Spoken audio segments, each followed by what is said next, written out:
Halo sahabat Ramata, jumpa lagi di Ruang Edukasi Ramata. Saya Dr. Prayuda, spesialis penyakit dalam di Rumah Sakit Mata Ramata. Kali ini kita akan sharing tentang GERD, Gastroesophageal Reflux Disease.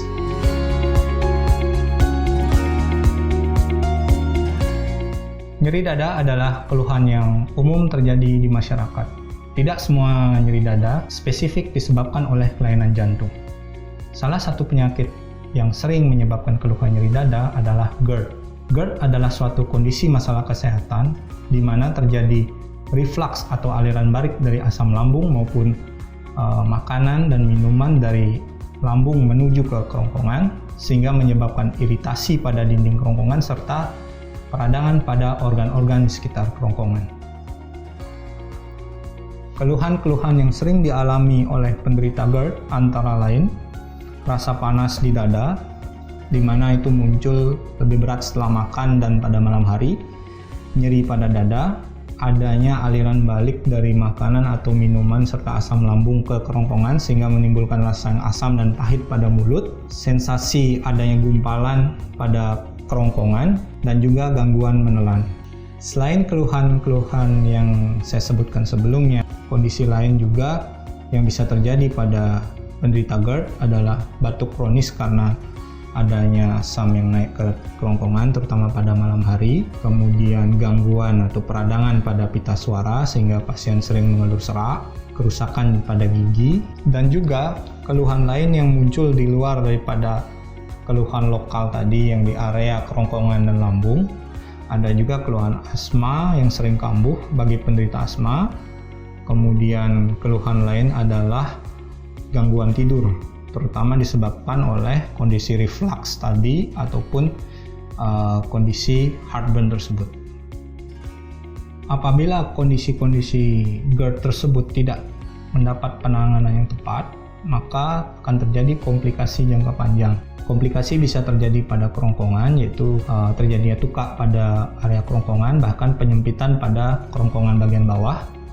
Apabila peradangan terus berlangsung, bisa juga menyebabkan terjadinya Barrett esophagus yang merupakan suatu kondisi daripada lesi prekanker yang nantinya akan bisa menjadi kondisi kanker esofagus. Komplikasi lain yang bisa muncul antara lain adalah erosi atau pengikisan pada gigi, faringitis yang bersifat kronis, sinusitis yang bersifat kronis, dan juga radang pita suara yang bersifat kronis sehingga bisa menyebabkan nodul pada pita suara. Pemeriksaan penunjang yang bisa dilakukan untuk mengevaluasi kondisi GERD yang cukup penting dilakukan adalah endoskopi atas, di mana dengan pemeriksaan endoskopi atas itu dilakukan dengan alat fleksibel yang dilengkapi dengan kamera yang dapat mengevaluasi secara langsung struktur dan kelainan yang tampak di bagian dalam kerongkongan hingga lambung dan usus 12 jari. Prinsip pengobatan pada kondisi GERD bertujuan untuk menghilangkan gejala pasien sehingga membuat kualitas hidup pasien lebih baik serta mencegah terjadinya komplikasi lebih lanjut, di mana tata laksana GERD itu bisa berupa terapi non-farmakologis maupun terapi farmakologis.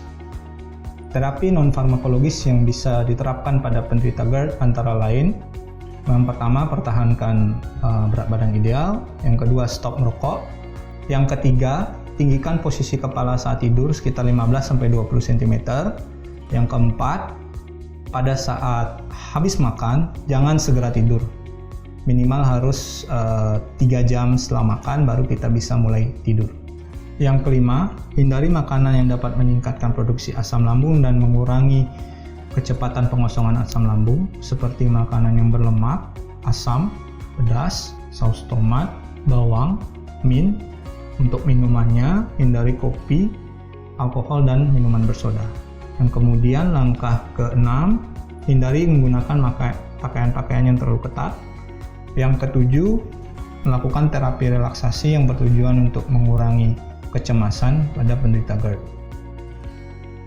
Terapi farmakologis pada penderita GERD adalah dengan menggunakan obat-obatan yang ditujukan untuk menekan produksi dan sekresi asam lambung.